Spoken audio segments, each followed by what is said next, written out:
Bem, irmãos, espero que todos estejam bem. Hoje eu vou estar pedindo um descontinho, estou com a voz um pouquinho rouca, mas eu vou tentar falar devagar e conduzir até o fim. Os irmãos estão me ouvindo bem? Então tá jóia.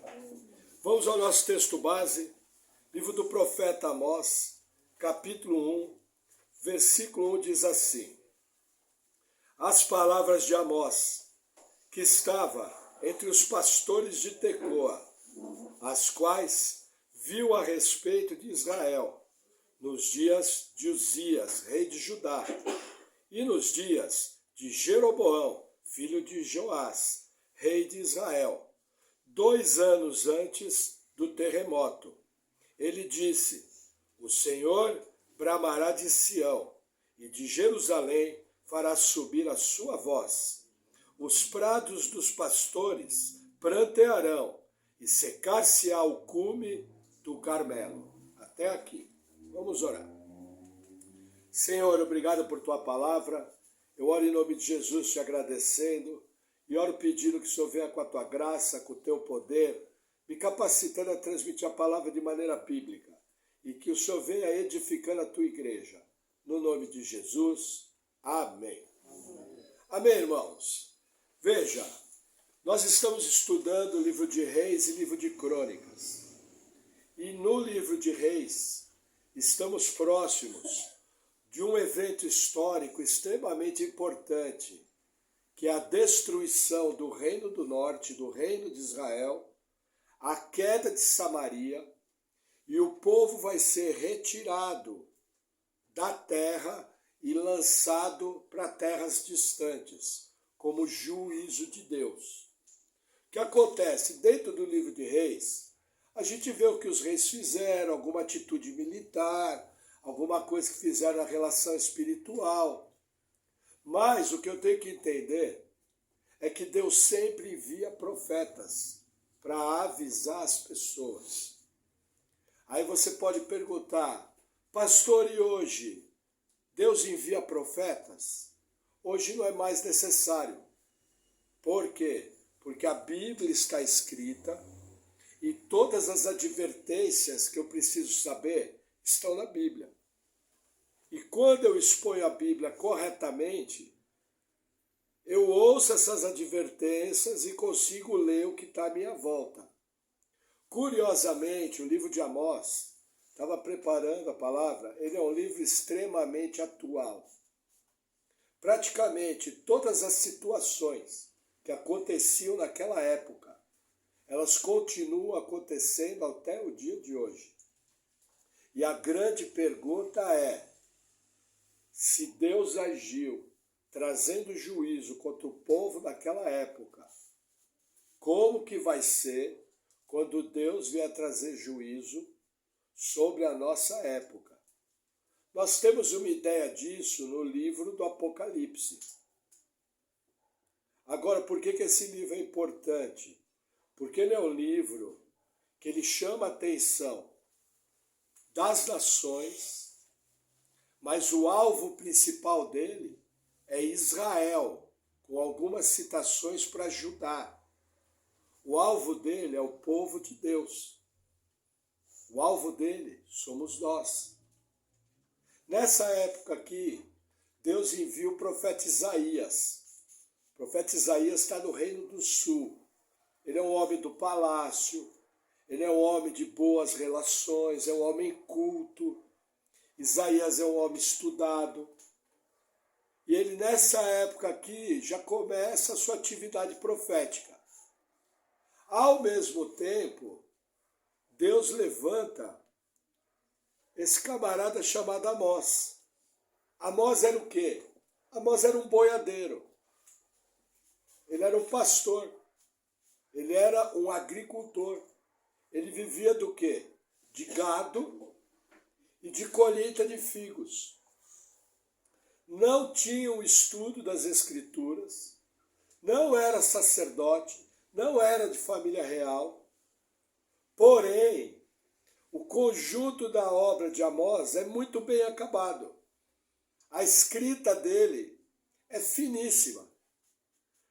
Interessante que em Amós a gente vê a doutrina da inspiração das Escrituras muito clara. O que a gente percebe? Palavras do profeta Amós. De quem são as palavras? De Amós.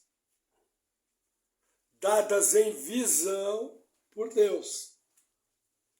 De quem é a palavra? De Deus. O que eu estou querendo dizer? Na profecia, a característica de Amós, a maneira de escrever, a realidade à sua volta, não foi alterada. Porém, a mensagem que ele recebeu da parte de Deus é totalmente inspirada. E ele recebeu, inclusive, de maneira sobrenatural, por visão, que era uma característica da atividade profética. Por que ele é chamado de profeta menor? Os profetas menores são aqueles em que seus livros são menores. A importância é igual.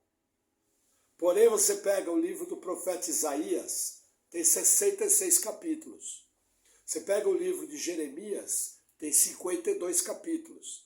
Você pega Obadias, tem 1 capítulo. Você pega Joel, 3 capítulos. Você pega Jonas, 4 capítulos. Por isso que eles são chamados profetas menores. Mas são de extrema importância. E como é que Amós começa com a profecia? Veja, eu anotei algumas coisas aqui. Primeiro, Deus controla o mundo. Deus controla os povos. Deus é o Todo-Poderoso. Tudo está debaixo da sua mão. E aí no versículo 2 ele apresenta como? Apresenta Deus como um leão, trazendo juízo sobre a terra. Ao comparar Deus como leão, ele está dando um exemplo daquela região. Nós temos que lembrar que Davi matou o leão, Davi matou o urso. Era normal na região agrícola aparecerem leões e ursos. Qual é o maior poder que nós conhecemos na natureza? Leão é o maior caçador, o mais forte, aquele que consegue pegar presas que os outros animais não conseguem. Então, quando ele fala que Deus é o leão, ele está falando desse poder. E está falando do juízo vindo. Nós vamos ver na palavra seguinte que o juízo vai vir sobre todo mundo na região. Mas, como eu falei, o alvo principal é o povo de Deus. É isso que assusta na profecia de Amós. Porque ela nos mostra como o povo de Deus, eu e você, podemos nos afastar das verdades da palavra. E dessa maneira, trazemos juízo sobre a nossa vida. Esse é o maior valor do livro de Amós. Que mais que eu anotei aqui? Veja, foi na época do rei Uzias e do rei Jeroboão II. Então nós temos a data. Foi entre mais ou menos 790 e 750, onde esses dois reis reinavam. Só que tem uma informação a mais. Foi 2 anos antes do grande terremoto. Que terremoto que é esse? Provavelmente é o terremoto que o livro do profeta Zacarias, no capítulo 14, fala, o grande terremoto nos dias de Uzias. 2 anos antes desse terremoto, Amós começa a profetizar. Ele é de Judá, mas ele é levado por Deus a Israel para profetizar. 2 anos antes desse terremoto, nos dias desses reis. O que era a marca dos dias desses reis? Lembra que eu falei que Jeroboão foi um rei que era um grande estrategista militar, conquistou terras, conquistou riquezas, trouxe grande prosperidade para Israel. Da mesma forma, o rei Uzias, que nós não estudamos ainda, porque ele é de Judá, foi um rei extremamente próspero, reinou 52 anos em Judá. Foi um rei que fez várias máquinas de guerra, organizou toda a economia, foi extremamente próspero. Qual foi o único erro de Uzias? Ele entrou no templo para queimar incenso. Aí Deus disciplina ele trazendo lepra na testa dele, e ele é tirado da sociedade. Porém, essa disciplina de Deus não muda a prosperidade. Por que isso é importante? Você em Samaria, eles viviam muito bem, muito ricos, muito comércio, muita riqueza, muita coisa boa, vitórias militares, novas frentes de negócio. Só que quando você ia para o interior de Israel, você viu o povo judiado, principalmente pelas campanhas militares da Síria, as campanhas militares dos inimigos. Então você tinha duas realidades. Uma elite extremamente rica, extremamente confortável, fazendo o que bem entendia e prosperando. E o povo sendo massacrado por essa elite. O que nós vemos hoje no mundo? Europa, Estados Unidos, América, África, a mesma história. Vira e mexe, tem uma elite cada vez mais rica e um povo cada vez mais pobre. E o interessante é que mesmo em Judá não era tanto a diferença, mas havia alguns problemas sérios em Judá. Então nós vamos ver que ele também vai profetizar contra Judá, porém de uma maneira muito mais tranquila. Veja, da época da profecia dele, esse terremoto foi em torno de 755 a.C. 30 anos depois, Samaria vai cair. Já o Reino do Sul vai cair 150 anos depois, 160 anos depois. Porque o juízo de Deus demorou muito mais para cair sobre Judá do que para cair sobre Israel. Porque Judá teve bons reis. Judá, em geral, manteve o culto a Deus. Mas a situação em Judá também tinha alguns problemas. E o profeta foi usado para confrontar o povo. O que mais que eu marquei aqui? Veja, os líderes, eles se achavam superiores a Deus. A corrupção dos juízes, dos magistrados, dos príncipes, não somente do rei, era uma corrupção marcada pelo orgulho. As mulheres, nós vamos ver, elas eram assim, madames.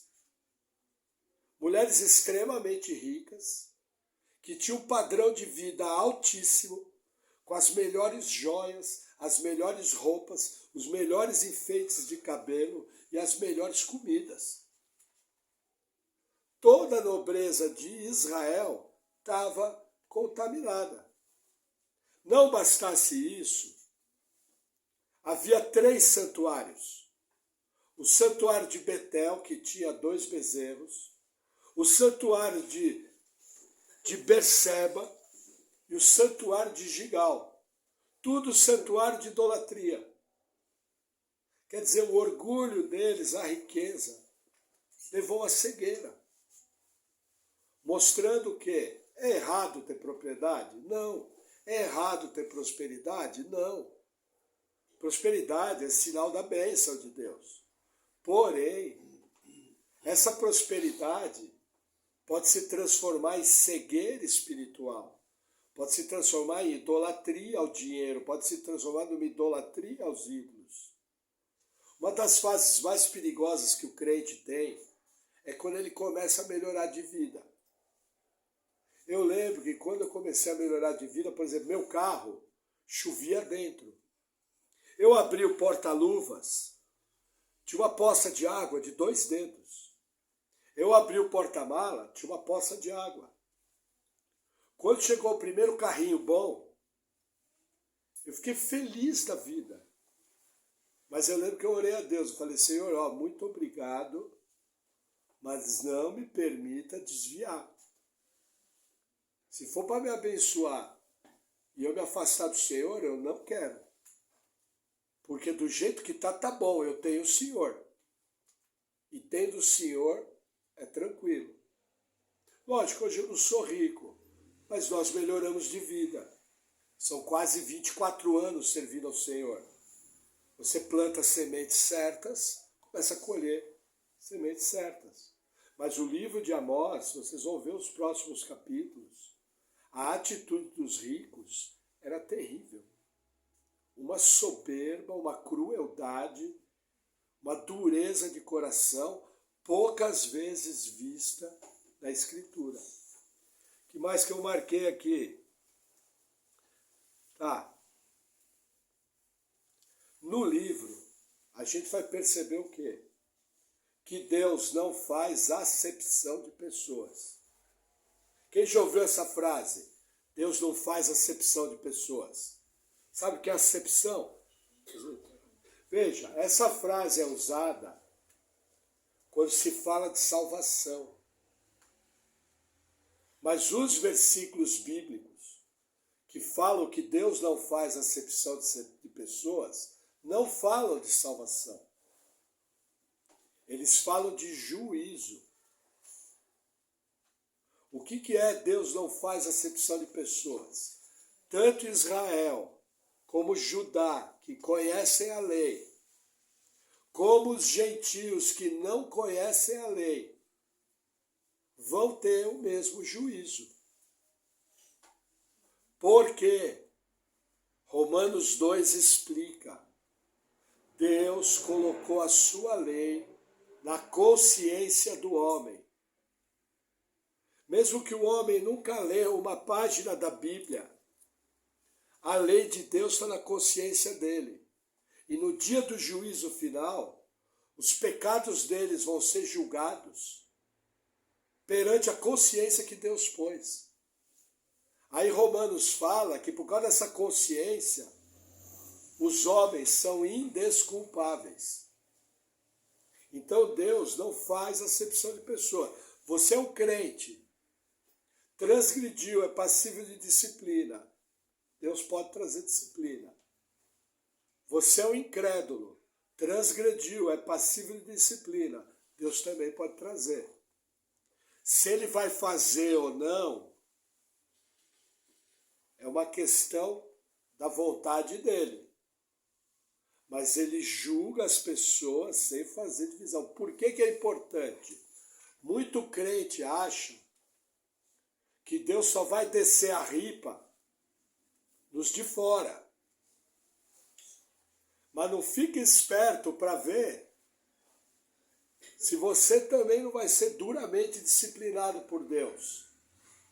Essa mentalidade que Deus só traz juízo para os de fora é uma mentalidade completamente errada. Por quê? Porque a gente percebe dentro da igreja que Deus disciplina aquele que ele recebe por filho. É uma visão infantil. Como em Jerusalém, como em Samaria, eles estavam bem de vida, o exército forte, o comércio exterior forte, o comércio dentro das cidades fortes, eles jamais imaginavam que um dia Deus ia trazer juízo. Quando Deus trouxe o juízo, primeiramente para o Reino do Norte, destruiu tudo. Inclusive Deus vai usar uma nação extremamente cruel, que é o povo assírio. De todos os impérios que já tiveram no mundo, o mais cruel eram os assírios. Porque além deles fazer maldade, eles se vangloriavam de fazer maldade. Eles abriam as mulheres grávidas ao meio, eles arrancavam as peles dos soldados, eles colocavam ganchos no nariz. Inclusive teve um rei do povo de Deus que foi transportado para a Babilônia com ganchos. É uma viagem de 1000 quilômetros.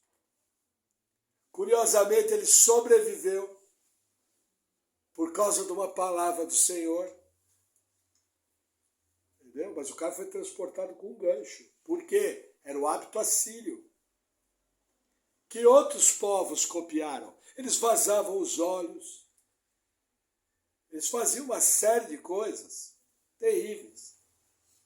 Entendeu? Só que o povo, antes deles chegarem, eles achavam que estava tudo bem, que estava tudo tranquilo. Nós somos fortes, nós temos dinheiro, nós temos exército. Ninguém vai tocar em nós. E quais as questões principais que Amós vai cuidar? Vamos a alguns trechos do livro. Amós capítulo 4.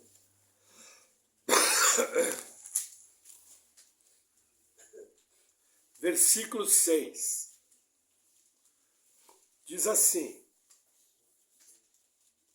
por isso também vos dei limpeza de dentes em todas as vossas cidades, e falta de pão em todos os vossos lugares. Contudo, não vos convertestes a mim, disse o Senhor.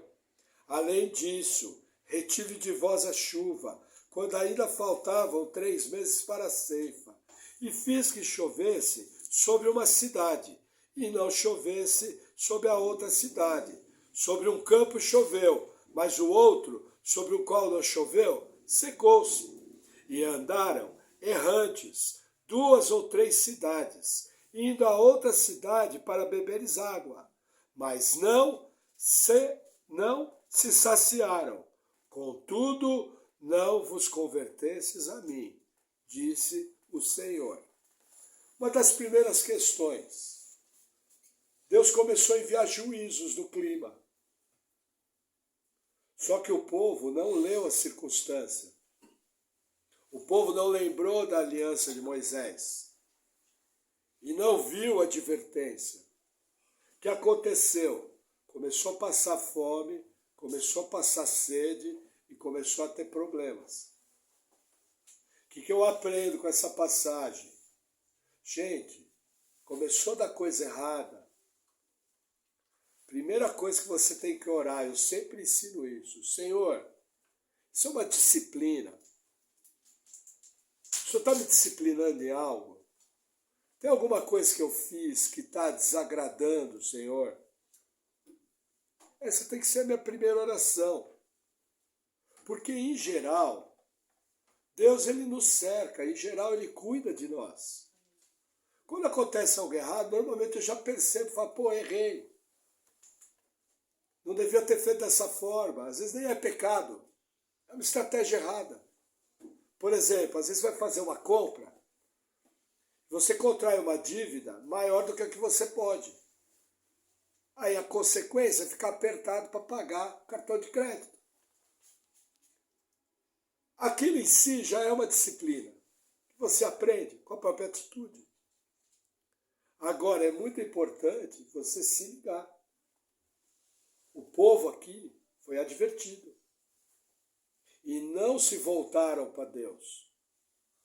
Deus arrancou com raiz e tudo. Arrancou, literalmente. Nunca mais vão ser povo de Deus. A nação eleita do Antigo Testamento. Aí nós vamos ver o que vai acontecer. Não vou adiantar a história, que é muito legal. Mesmo capítulo 4, vamos no capítulo 5, versículo 21. Odeio e desprezo as vossas festas e as vossas assembléias solenes. Não me exalarão bom cheiro. E ainda que me ofereçais holocaustos, ofertas de alimento, não me agradarei delas, nem atentarei para as ofertas pacíficas de vossos animais gordos. Afasta de mim o estrépito dos teus cânticos, porque não ouvirei as melodias das tuas violas. Corra, porém, o juízo como as águas, e a justiça como o ribeiro impetuoso. Gente, segundo aviso, as reuniões religiosas davam nojo em Deus. Isso é um aviso para nós. Já pensou Deus virar e a hora que você está cantando um cântico para Ele, espiritualmente Ele vai falar, não ouvirei os seus cânticos. Os vossos sacrifícios vão trazer para hoje o seu culto. Não me serve. Você está cantando, você está oferecendo holocausto, você está fazendo um monte de coisa. Eu não aceito. Lembra daquela igreja do Apocalipse, que Jesus fala, se não se arrependeres, virei contra ti e removerei o seu castiçal. Numa outra ele fala, virei contra ti e a colocarei doente numa cama. Irmãos, esse aviso é super sério. Por que a gente procura o tempo todo vigiar, prestar atenção, orientar, fazer o pastoreamento? Por quê? Para que não aconteça. Já pensou Deus fechar os ouvidos para o nosso louvor? Já pensou Deus fechar os olhos para a nossa oração? Já pensou essa pregação que eu preparo era ser lixo para Deus? É o aviso que está aqui. Isso aqui foi para Israel. Mas o Novo Testamento do Apocalipse me mostra que isso é válido até hoje. Quantas igrejas por aí que o mover de Deus já foi embora e ele não está ouvindo nada, não está aceitando nada que vem naquela igreja.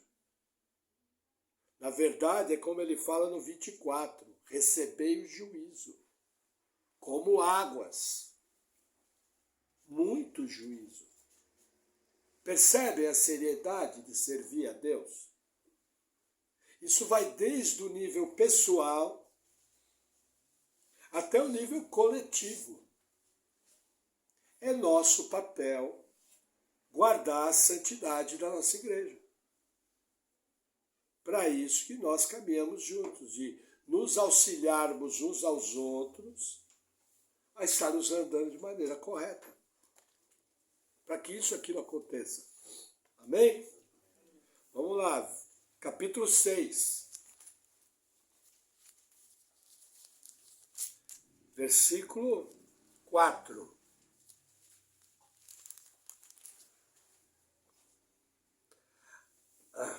Ai dos que dormem em camas de marfim e se estendem sobre os seus leitos e comem os cordeiros do rebanho e os bezerros do meio do curral, que cantam ao som da viola e inventam para si instrumentos musicais, assim como Davi, que bebem vinho em taças e se ungem com o mais excelente óleo, mas não se afligem pela ruína de José.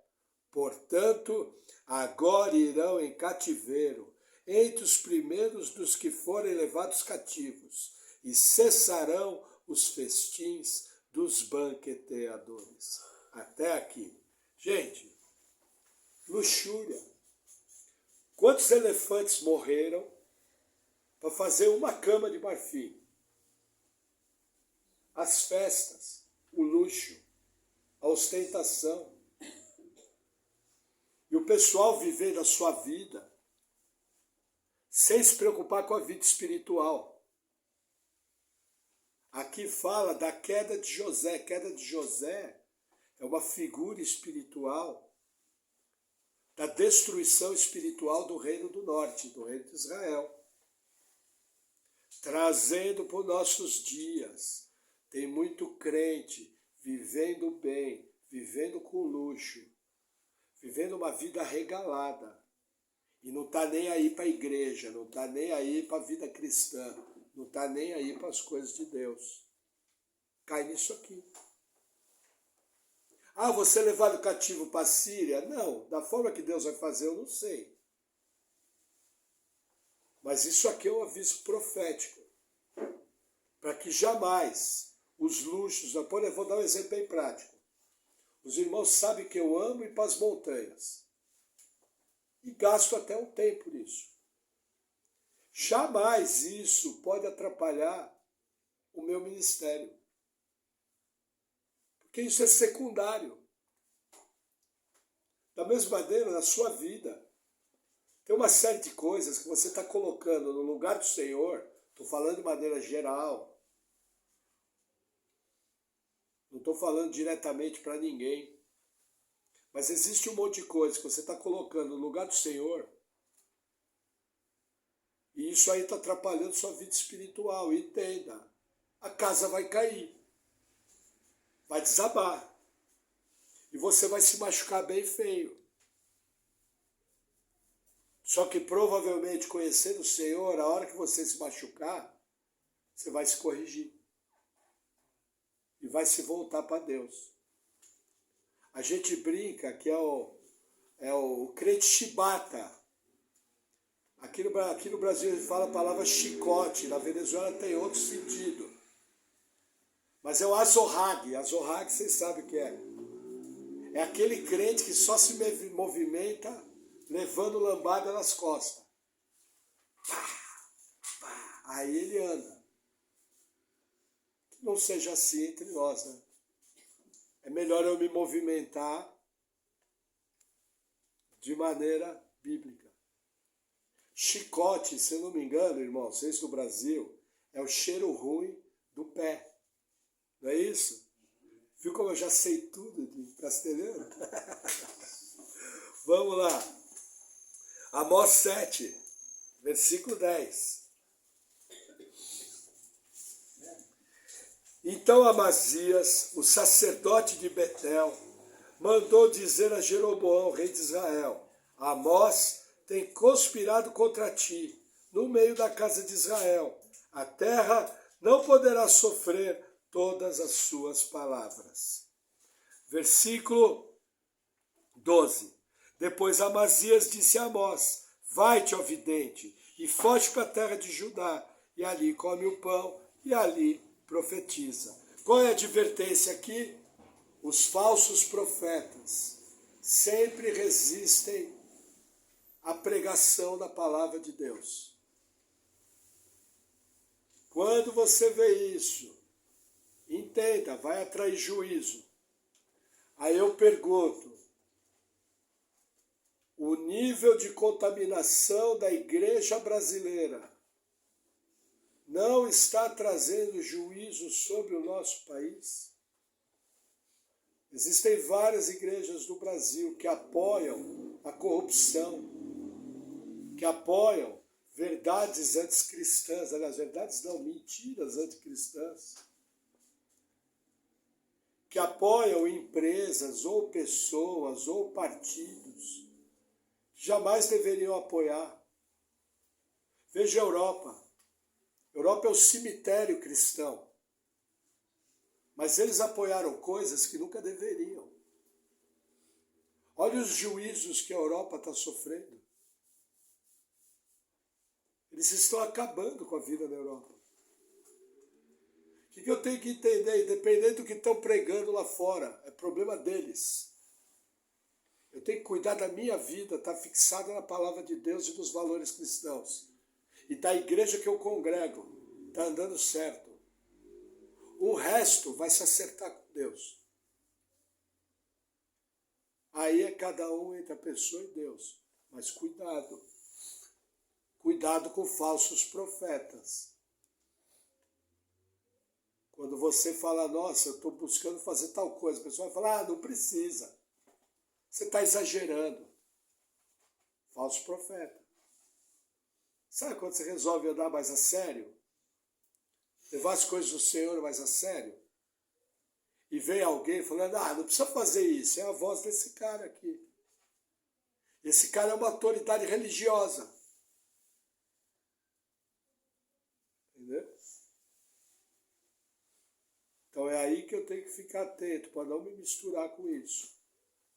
Mais um pouquinho dos avisos. Capítulo 8, versículo 4. Ouvi isso, vós que anelais o abatimento do necessitado e destruís os miseráveis da terra. Vou fazer uma pausa aqui. Falta de cuidado com os pobres. Foi o outro motivo dos juízos. Lembrando que o cuidado da igreja com os pobres, o cuidado bíblico, é prioritariamente com os crentes. Primeiro, eu cuido da minha família. Pai, mãe. Depois, a família da minha igreja local. Depois, os irmãos de outras igrejas. E depois, segundo direção de Deus, os de fora. Mas se você não tiver um cuidado com quem precisa, vai vir juízo. Nós vamos estudar o capítulo inteiro. Mas percebe o quadro, como é terrível? Só coisa ruim. Cada capítulo eu separei um. Mas tem bem mais. Quer ver que interessante? Mais um. Capítulo 9. Versículo 2. Ainda que cavem até o inferno, a minha mão os tirará dali. E se subirem ao céu, dali os farei descer. E se esconderem no cume do Carmelo, buscá-los-ei, e dali os tirarei. E se dos meus olhos se ocultarem no fundo do mar, ali darei ordem à serpente, e ela os picará. E se forem em cativeiro diante de seus inimigos, ali darei ordem à espada que os mate, e eu porei os meus olhos sobre eles, para o mal, e não para o bem. Gente, essa passagem aqui é uma passagem que é problemática, veja. Talvez um dos trechos mais duros da Escritura. Olha o que Deus está falando. Não adianta onde você vai, eu vou buscar você. Se você for para cativeiro, que já é um juízo, lá no cativeiro eu vou despertar a espada para matar você. Aqui, encheu o copo. Aqui tem uma coisa muito importante. Vamos voltar rapidinho no capítulo 1. Para vocês entenderem o que é encher o copo. Amós 1, versículo 3. Diz assim: Assim diz o Senhor, por 3 transgressões de Damasco e por 4 não retirarei o castigo. Vamos ao versículo 6. Assim diz o Senhor, por 3 transgressões de Gaza e por 4 não retirarei o castigo. Versículo 9. Assim diz o Senhor, por 3 transgressões de Tiro e por 4 não retirarei o castigo. Capítulo 2, versículo 4. Assim diz o Senhor, por 3 transgressões de Judá e por 4 não retirarei o castigo. Até aqui. É uma frase que eu não entendo muito bem. O que é 3 transgressões de Damasco e também por 4 não retirarei o castigo? O que acontece aqui? Deus ele tem uma medida. Quando Abraão foi chamado para ser o pai da nação, Deus fala o seguinte: olha, eu vou mandar o povo para um lugar distante. Eles vão ser escravos por 400 anos, porque o cálice dos amorreus ainda não se encheu. O que é essa passagem? Por 3 transgressões e também por 4 não retirarei o castigo, quer dizer, grava isso. Muito pouca gente sabe disso. Mais ou menos assim. Pecou a primeira vez, veio juízo? Não. Pecou a segunda vez, veio juízo? Não. Pecou a terceira vez, veio juízo? Não. Mas ligou o alarme. Por quê? Porque se fizer a quarta, a casa vai cair. Entendeu? Deus tem um limite. Ele muda de pessoa para pessoa, de situação para situação. Mas não pense que você vai sair pecando e que você não está enchendo o cálice de juízo de Deus sobre você. É muito sério. Ah, pastor, Deus está preocupado com o que eu faço no meu dia a dia? Sim. O meu pecado no meu trabalho, o meu pecado na minha família, o meu pecado na vida pessoal está sendo computado? Sim. Por 3 transgressões e também por 4. Não retirarei o meu juízo. Mas, pastor, se eu me arrepender? Se você se arrepender de verdade, você vai ser perdoado. Porém, tem 2 situações. Primeiro, arrependimento é mudança de atitude e mente. Se eu arrependo hoje, peco de novo amanhã, arrependo amanhã, peco de novo depois de amanhã, o mesmo pecado, eu estou me arrependendo? Se eu não faço a mínima força para romper com o pecado, eu estou me arrependendo? Não. Por 3 transgressões e ainda 4, não retirarei o castigo. Estão entendendo o que eu estou falando? Acho que não dá para ser mais claro, né? Lembra que eu falei que o livro de Amós é atual? Deus está falando para nós, por 3 transgressões e ainda 4, não retirarei o castigo. Arrependimento é coisa séria, não se brinca com Deus. Deus sabe do seu coração se aquilo é verdadeiro. Deus sabe do seu coração se você está lutando com toda a sua força. O livro de Hebreus fala, vós ainda não resistis até o sangue contra o vosso pecado. Sabe o que é você resistir a algo até o sangrar? O livro de Hebreus chama a atenção. Vocês ainda não resistiram até o sangue. Porque a conversão me dá poder para vencer o pecado. O pecado tem que ser um acidente. Porque senão, por 3 transgressões e ainda 4, não retirarei o juízo. É coisa séria. É uma das aplicações principais do livro. Que mais? Confiança nas riquezas. Gente, aqui na igreja não tem nenhum rico. Mas também não tem nenhum miserável.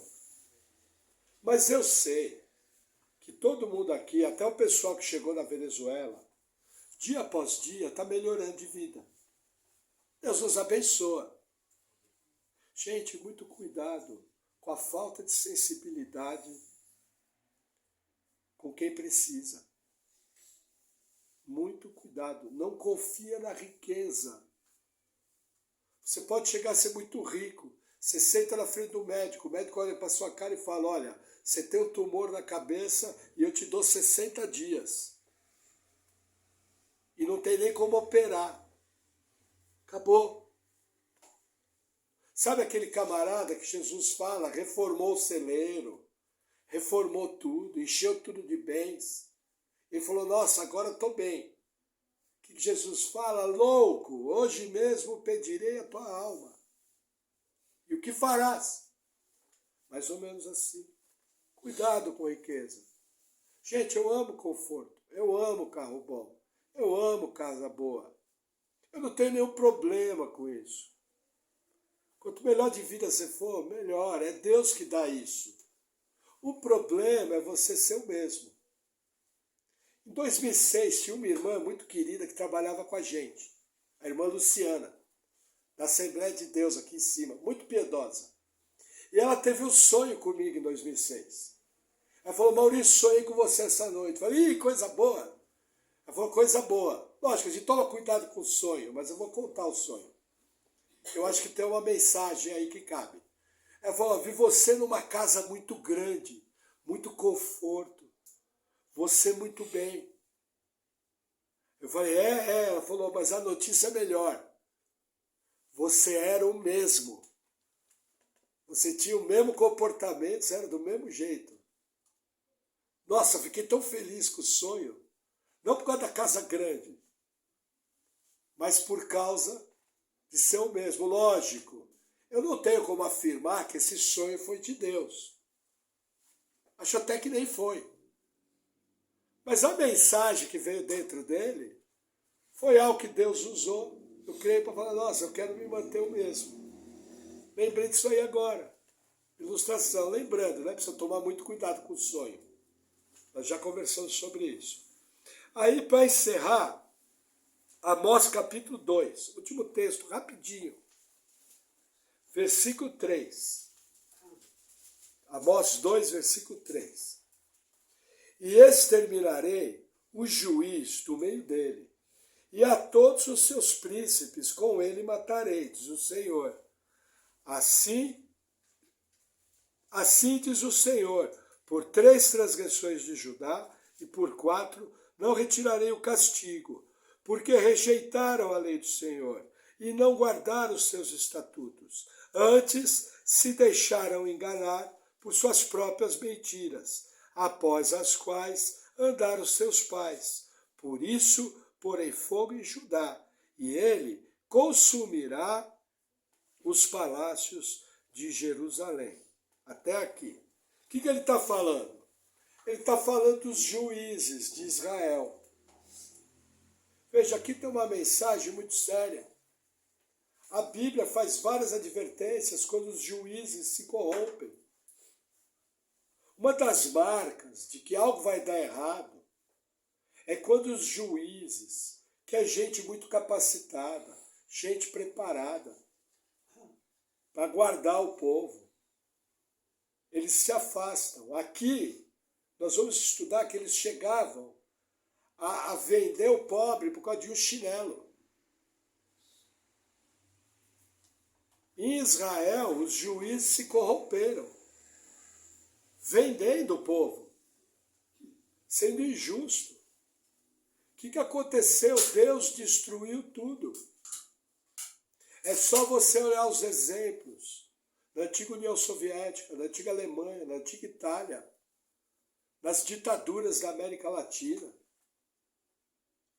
Sempre que os magistrados e os príncipes se corromperam, Deus veio e pesou a mão. Existe um tempo para o juízo de Deus cumprir. Mas o fato de demorar não quer dizer que Deus não vai trazer aquele juízo. Por isso que o mais importante, quando você vê injustiça de líderes, de juízes, de políticos, de autoridades, ore para Deus ter misericórdia e livrar. Porque um dia a conta vai chegar. Qual é o nosso papel? É não estar metido no meio e nem apoiar coisas erradas. O meu presidente é Jesus Cristo. A minha lei é a lei de Deus. É por ela que eu devo zelar. Amém? Vamos orar. Senhor, obrigado por tua palavra. Eu oro em nome de Jesus te agradecendo. E oro pedindo que o Senhor venha com a tua graça, que o Senhor venha com o teu poder, nos dando sabedoria, nos dando discernimento, no nome de Jesus. Amém. Amém, irmãos. Glória a Deus.